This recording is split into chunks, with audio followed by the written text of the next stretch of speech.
Hello and welcome back. This is part 2 of the things I liked in our renovation of our kitchen. So we did renovate our kitchen about 5 years ago. I did a part 1. If you haven't seen that, go ahead and look at that. Today we're looking at 5 more things I really enjoy 5 years after renovating our kitchen. So if you're someone who's thinking about renovating your kitchen, or you just like to know what works really well in other people's kitchen, stay tuned. Now, first things first, let's talk about the art of our kitchen, which is cooking. I don't cook a lot, but cooking is the main thing. The first thing I would like to show you is the fact that we've got 2 cooking stations. If you have the space, I will highly recommend this. So it means first, if you're someone who likes to cook with gas, you can cook with gas. If you like to cook with induction hob, you have the option. Why choose when you can have both?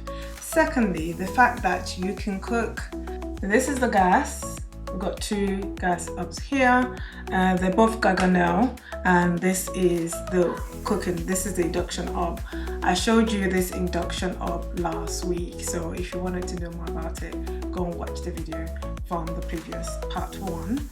Now, like I say, cooking is the art of the kitchen, and I like to be able to entertain my guests while I'm cooking. So having your cooker or your cooking spot on the island, I think is a good one. I know it's always a big struggle. Should you put your sink in? Should you put your induction hob on there? Or some people don't even have anything on the island. I actually enjoy having my workstation or my cooking station on the island. It means that I can entertain people, I can see people I'm talking to, I can cook without feel like I can cook and also entertain at the same time. Do I cook 6 dishes at the same time? No, I don't, but I actually like the idea of the fact that I can choose. I can choose to work on my induction hob, or I can choose to work on my gas hob. And if you have some pots that are induction hob compatible, then there you go. If it's not induction hob compatible, I can still use it. So those are the kind of things I really like about using my 2 hobs to cook. Another thing I really like is the fact that this is on the island and I can face my guests when I'm cooking, so I'm not backing them. I can actually still continue a conversation and still get on with my cooking. That's one thing I really like. I know there's a big fuss about, do you want to put your gas on the hob or do you want to put your sink on the hob? Trust me, I don't think putting your sink on the hob is a good idea because it can be quite messy. Don't put your sink on the island because it can be quite messy. I don't buy the idea, especially the fact that I've got an incinerator, which I will talk about in a minute, in my sink. So imagine putting food in there, making so much noise and splashing it everywhere. Not a good idea. My next thing to talk about is our plate warmer. It's actually a food stroke plate warmer. Let me open it up for you. Just do that and it opens. So what you can do is, on here, you can actually warm a cup, you can warm a plate, and you can warm your food at whatever temperature you want. So you can have your low temperature or at a high temperature. You can also put a timer on it to see how many hours you want it to stay warm for. So if you cook something, so if you cooked for a member of the family and they're running late or they're not able to come and eat immediately, what you can do is just put your food in here and it doesn't dry out. It will just keep the food at a normal high temperature, whatever temperature you put it on, it will leave that food at that temperature. If for someone like me, I use this almost every day because I like to have my coffee hot, I like my food hot. So sometimes I would come in and warm my cup just to keep it warm for some time before I actually make a cup of tea or a cup of coffee. Sometimes as well, if I have guests or if we're having a meal and it's a very cold day, I would put the plates in here and have it warmed up so that when you serve your food, it doesn't get cold quite quickly. So my next thing to talk about would be our bins. This is something you really need to think about in the process of you designing your kitchen, because nobody wants a big ugly, no matter how technical or how advanced bins are nowadays, a bin is just a bin, and I think it's nice to be incorporated. Ours is here, so we've got three in here. We thought we would do more general waste, but apparently we do more recycle. So we use 2 for recycling. I've got general in there. Bottle, but I actually use it for recycle. So we put plastics and bottles in those 2, and then this is the general one.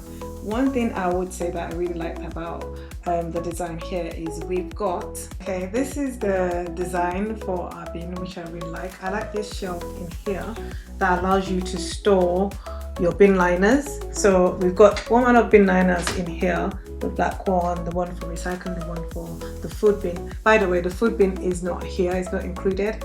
That's another talk for another day. But for here, I like the fact that we've got a shelf. I wish that I could, maybe if it was a pull out, I think that would be better, but still I like the fact that we've got this. I would do a different video talking about the things I would most likely would like to change, or if I was to design a kitchen, what I would do differently.